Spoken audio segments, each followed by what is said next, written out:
तो अभी हम आपसे सिर्फ लोगों के अधिकार के बारे में बात करेंगे। जी बिल्कुल। तो सबसे पहले तो आता है साइबर क्राइम। ये साइबर क्राइम क्या होता है? देखिए, साइबर क्राइम को जानने से पहले आपको ये जानना पड़ेगा कि साइबर क्राइम तो साइबर है, जो भी ऑनलाइन ठगी आपके साथ हो गई। क्राइम वर्ड जो है ना, क्राइम एक अलग है। अगर आप जाकर कोई डार्क नेट पर जाकर अगर आप कुछ बेच रहे हो, वो भी साइबर क्राइम है। अच्छा। साइबर से ही कोई अपराध हो रहा है तो साइबर क्राइम है। आपका शायद सवाल पूछने का मुद्दा ये है कि लोगों के अकाउंट से जो पैसा उड़ जाता है, पैसा निकल जाता है, शायद आप उस मुद्दे पर बात करना चाहते हैं। बिल्कुल बिल्कुल। देखिए, होता क्या है कि आप जब भी किसी की बिना परमिशन के, या फिर आप कुछ ऐसा मान लीजिए डिसऑनेस्टली या फ्रॉडुलेंटली आपने फ्रॉड तरीके से किसी के अकाउंट से पैसा निकाल लिया बिना उसकी परमिशन से, आपका पैसा बैंक दूसरे अकाउंट में ट्रांसफर करता है, ये चीटिंग नहीं है, ये साइबर फ्रॉड नहीं है। उसको आपने परमिशन दी है, राइट दिए हैं कि मेरा पैसा किसी दूसरे अकाउंट में ट्रांसफर कर दिया जाए। पर जब आपकी बिना परमिशन लिए आपके अकाउंट से पैसा निकाल लिया जाता है और आपको उसकी नॉलेज तक नहीं, और सामने वाले की इंटेंशन क्लियर है कि आपसे पैसा निकालना है। मैं इंटेंशन वर्ड इसलिए बोल रहा हूं, मान लीजिए आपके अकाउंट में किसी के अकाउंट से 2 लाख रुपए आ गया, आपकी इंटेंशन नहीं थी कि उसके अकाउंट से पैसा आपके अकाउंट में आए, पर फिलहाल आ चुका है, तो ये आपने कुछ साइबर क्राइम नहीं किया है, ये गलती से भी आ सकता है। पर इसी पैसे को पड़े रहने देना अकाउंट में महीना, 2 महीना, 3 महीना, बाद में उसको इस्तेमाल कर लेना और किसी को इंफॉर्मेशन भी ना देना, ये बताता है कि आपकी इंटेंशन थोड़ी सी इल हो चुकी है, गलत हो चुकी है। और जब आप किसी के अकाउंट से पैसा उड़ाते हो ओटीपी के माध्यम से, कोई भी जरिया हो सकता है, उसकी बिना परमिशन के, ये साइबर क्राइम है। और आजकल ये पीक पर है। रोजाना, मैं रोजाना बोलता हूं, देश में हजारों अरेस्टिंग होती हैं, एफआईआर भी होती है। तो इस साइबर क्राइम से बचने के लिए हमें करना क्या पड़ता है? कैसे हम इससे बच सकते हैं? देखो, जैसे जैसे टेक्नोलॉजी आगे बढ़ेगी ना, जैसे जैसे देश आगे बढ़ेगा, टेक्नोलॉजी बहुत एक बड़ा टूल होता है देश की इकोनॉमी को बढ़ाने का। जब ये चीजें आगे बढ़ेंगी, लोगों का दिमाग और ज्यादा ब्रॉड होता चला जाएगा। बचने के तरीके, कितनी सिक्योरिटीज आप लोगे, वो सिक्योरिटीज भी इनफ नहीं है, क्योंकि जो रूल को तोड़ने वाले लोग होते हैं ना, वो हमेशा आपसे 2 कदम आगे चल रहे होते हैं। जैसे कि सिक्योरिटी आती है, उसका लूप पॉइंट पहले निकल जाता है। तो ये कोई जरूरी नहीं है कैसे आप बचोगे। ये बचाने के लिए अपने देश का कानून बहुत हद तक काम कर रहा है, लोग भी अवेयर हो रहे हैं, बट उसके बावजूद कम नहीं हो रहा, बढ़ता जा रहा है। क्योंकि आजकल की यंग जनरेशन जो है वो देखती नहीं है ये सब चीज़ों को। यंग जनरेशन इजी मनी के पीछे जाता है। जो इजी मनी का ये जो कंसेप्ट है ना, या इजी मनी जो चाहती है, इसकी वजह से लोग और ज़्यादा इस तरह के फ्रॉड में घुस जाते हैं।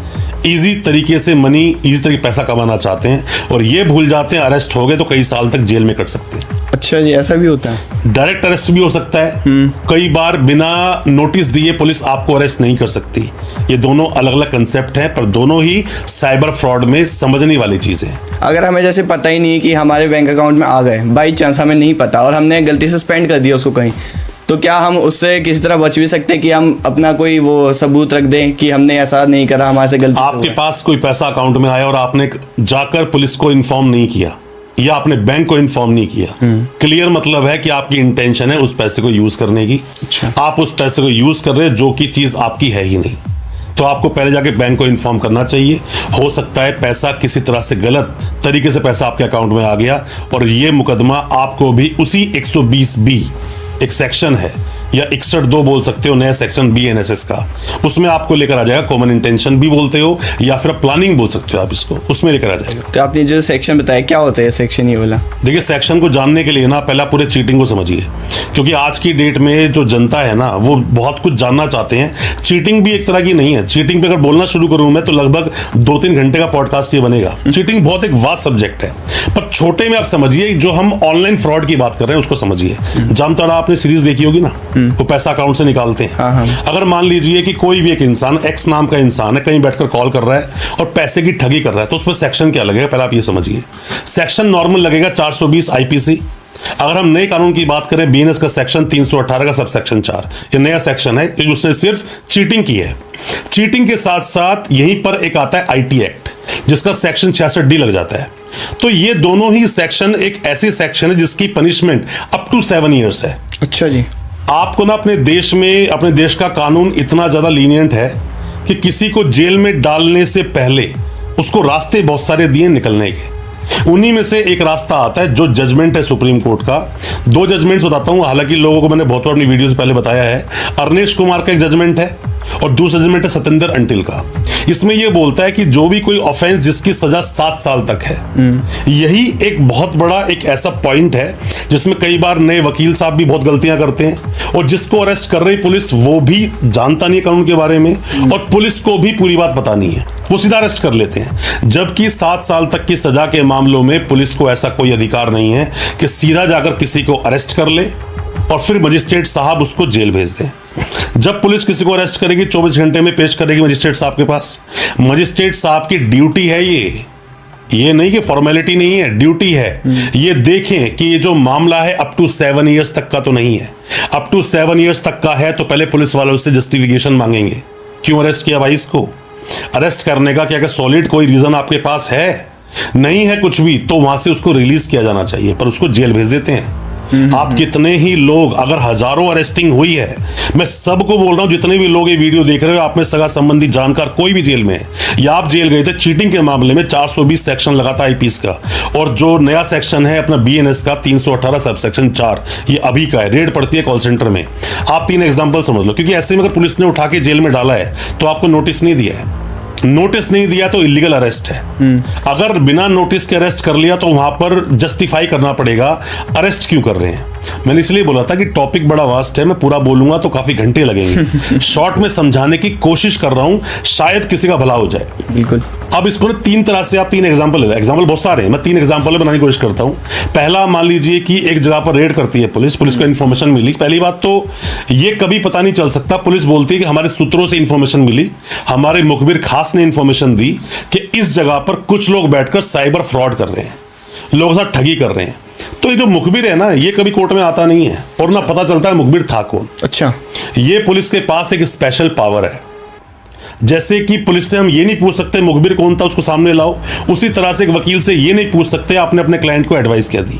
अभी मान लो कोई साइबर फ्रॉड है, साइबर फ्रॉडस्टर है आदमी जो साइबर फ्रॉड ही करता है, अब मेरी वीडियो को देख रहा है, मैं उसको बोल रहा हूं कि 7 साल तक का मामला 420 बनता है, तो तुझे पुलिस अरेस्ट नहीं कर सकती बिना नोटिस के। तो ये एक पावर मिली है वकील को, जो हमारे कानून ने पावर दी है कि अपने क्लाइंट को वो कोई भी एडवाइस जो कर रहा है उस एडवाइस के हिसाब से उस केस को लड़ेगा। कॉल सेंटर पर रेड करते हैं, जाकर देखते हैं बहुत सारे लोग कॉल कर रहे हैं। अब एक आदमी वहां बैठा हुआ है कैबिन में, मतलब उसका बॉस होगा। पुलिस गई, सबको अरेस्ट कर लिया और जो नंबर्स मिले उन सब पे कॉल भी कर दिया कि भाई यहाँ पर फ्रॉड हो रहा था, लोग यहाँ पर ठगी कर रहे थे, आपके साथ ठगी तो नहीं हुई।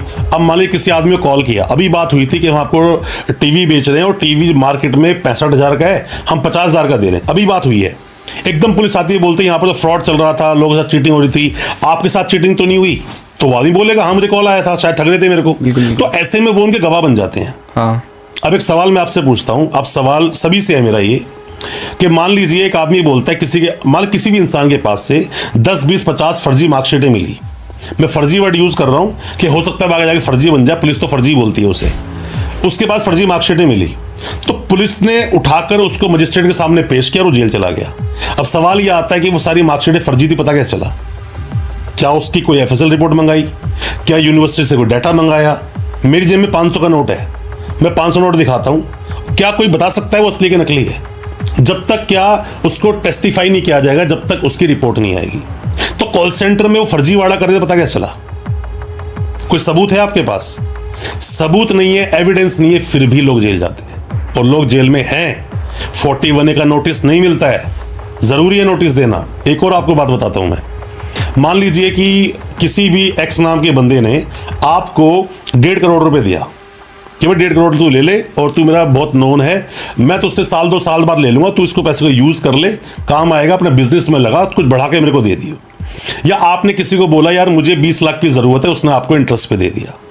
या और भी कुछ हो सकता है, वो बोलता है आप पॉडकास्ट बहुत अच्छा कर रहे हो और मैं कुछ पैसा कमाना चाहता हूं, तो मैं कुछ इन्वेस्टमेंट करता हूं 10-20 लाख रुपए, आप 20-30 लाख रुपए मतलब ले लो मुझसे, 2-3 लाख एक्स्ट्रा करके दे देना। इन तीनों ही सिनेरियो में कहीं पर भी चीटिंग नहीं है। अगर आपने पैसा वापस नहीं दिया तो इसको ब्रीच ऑफ ट्रस्ट तो बोल सकते हो आप, पर आप इसको चीटिंग नहीं बोल सकते। पर अपने देश में बहुत सारी एफआईआर चीटिंग में होती हैं।